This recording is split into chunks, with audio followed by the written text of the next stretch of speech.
Welcome to this episode of Locked In. In this episode, I'm going to be talking about my full review of the Advent X group set. If you're looking for an affordable group set for your gravel, maybe mountain bike or drop bar conversion bike, or even your hybrid, please stay tuned. So in this video, I'm going to be going over the specs and features of the group set, price, shift quality, and my final thoughts. So let's get into the specs of this group set. This is going to be a 10-speed group set that is going to include your drop bar shifters, your rear clutched derailleur, as well as the cassette. Everything else you're gonna have to add in because MicroShift does not currently create a crankset or chainring or chain for this group set. The stated max tooth capacity for the MicroShift rear derailleur is a 48 tooth, and it does come with a 11 to 48 cassette. And it does have a clutch derailleur that you can turn on and off. You obviously would want to turn it off in the scenario where you're not riding rough or bumpy terrain and you'd like to have a little bit easier shift action. Then when it gets to the gravel section, you can turn that on. It does increase the shift effort, but you do get the silent drivetrain benefit of having the clutch on, especially over rough terrain. Now let's get into price. You can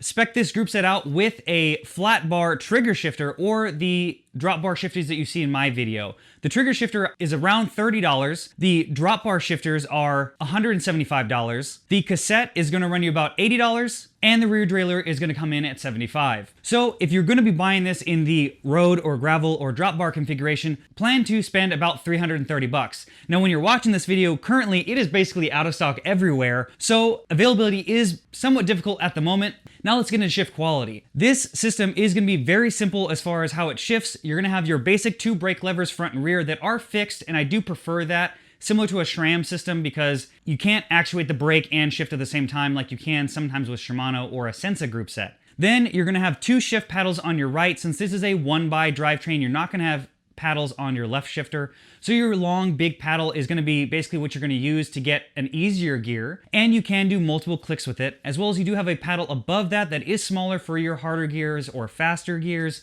when shifting down the cassette. And as far as shift feel, this is going to feel similar to SRAM as far as how tactile and how I mentioned it in my review of the Redwood that I'm reviewing this group set off of. It shifts kind of like a Gatling gun. It has a very tactile, mechanical feel to it, so you're definitely positive when you make a shift in the rear that you get a nice sense of a click, so you're not worried if you got the gear or not, or how many you're getting if you're doing a multi-shift, especially obviously on the longer paddle going for an easier couple of gears. Now let's get into my final thoughts. Riding this group set, I was honestly really surprised with it. There's a few things I'm going to go over what I liked and didn't like. What I really liked, honestly, was, just like I mentioned, the shift feel I really like because it feels very similar to SRAM. I do have small hands as well, and the reach for the levers was actually really easy to get to, and even in the drops, I was worried that I wasn't going to be able to actuate the upper paddle, basically worried I wasn't going to be able to put my fingers high enough up to get that in a comfortable position without feeling like I'm kind of bending my arm in a weird way. So that was actually something I was concerned at that I have no problem with. I was able to actuate both paddles in the hood and the drop bar position, no problem. Now, as far as the clutch goes, it was very silent. I never heard any kind of chain slapping on the frame.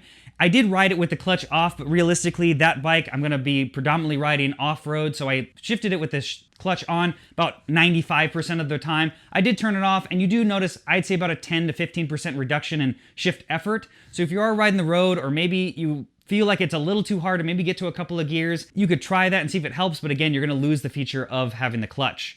And as far as the cassette goes, I was really happy with it. I mean, cassettes really, either they work or they fail, or maybe they're noisy.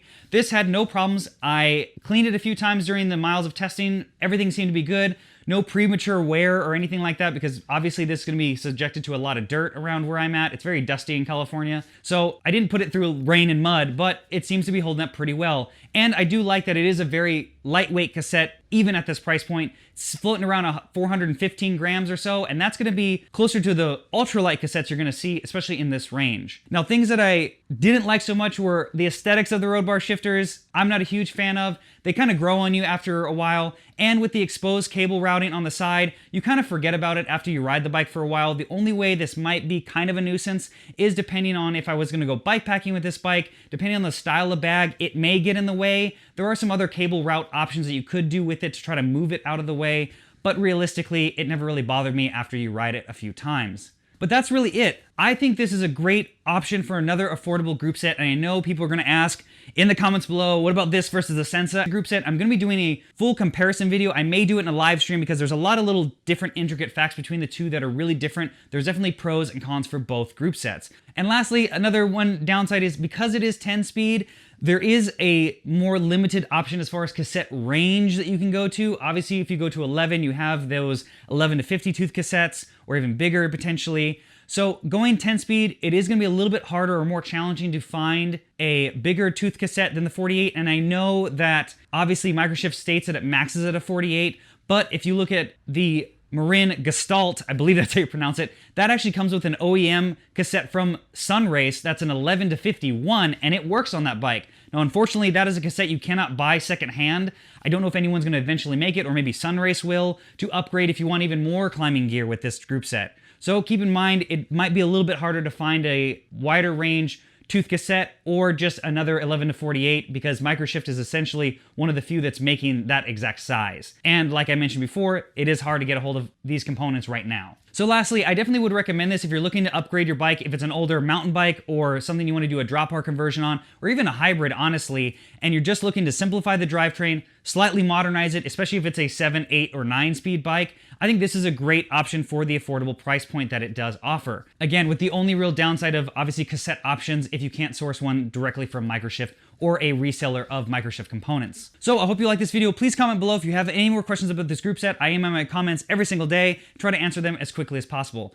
So thanks for watching. Please make sure to subscribe, turn notifications on if you haven't already, and give this video a thumbs up. You can follow me on Facebook and Instagram, as well as I do have some cool merch of my Slow But Look Pro moisture wicking t-shirts and coffee mugs, as well as if you want to support this channel, I am trying to make this a full-time thing. I do have a Patreon link in the links below, as well as all the other links to everything else I just mentioned, with cool perks at the different tier levels. So thanks for watching another episode of Locked In. Let's get locked in.